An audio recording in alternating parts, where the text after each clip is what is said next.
that was probably the most fun I think I've ever had. A lot of people are like, were you nervous? Were you stressed? And for me, like that was my last college game too, and couldn't have asked for a better ending. But I was really just having so much fun. And I think as a goalie, you can only control so much. I can't score for them.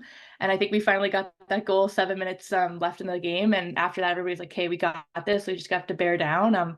I remember thinking it was an icing at the end and not really celebrating right away. And then you see your girls storming off the bench, and like that'll live forever kind of in my brain. And just the celebrations afterwards and the support we've had from the community has been amazing.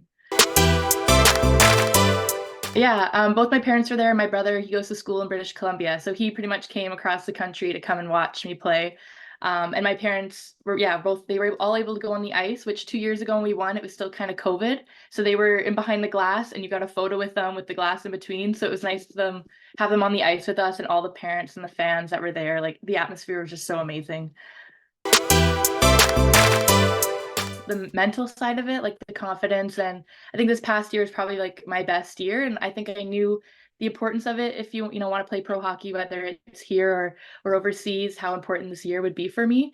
But I didn't put that pressure on myself, and I really just had fun with it, and I lived in the moment, and I'm just grateful for every opportunity I got. And we pretty much split every weekend, so you're just getting consistency every weekend, getting to play a game. And yeah, I'm just having a lot of fun this year, honestly. I've declared officially. I filled out the Google form. I think most of the fifth years or seniors on the team have filled it out that want to go to that next level, and working with an agent too. And there's still a lot up in the air about when the draft is and how that's all working. And I mean, they're still in their season right now and then playoffs. So obviously they have different obligations, but that's the goal, is hopefully get drafted. So yeah, excited to be hopefully a part of it.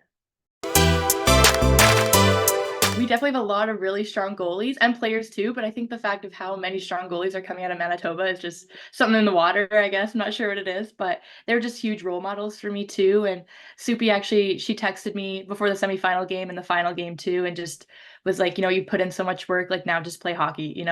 And just having that support from her has been huge.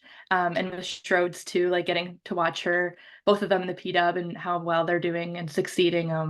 It makes you can see yourself being in their shoes one day. So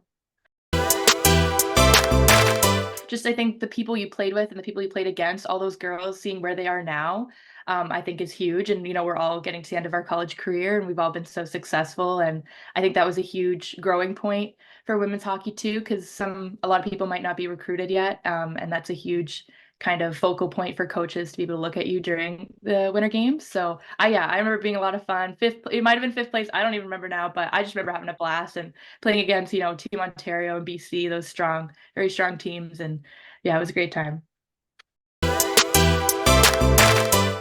Obviously would be honored to, get the invite to any camp. But yeah, just getting to watch them like this past weekend was incredible. And having played with some of those girls like Emma, and Serdachny, and playing against them, playing with them, and just seeing the growth of the game has been huge. So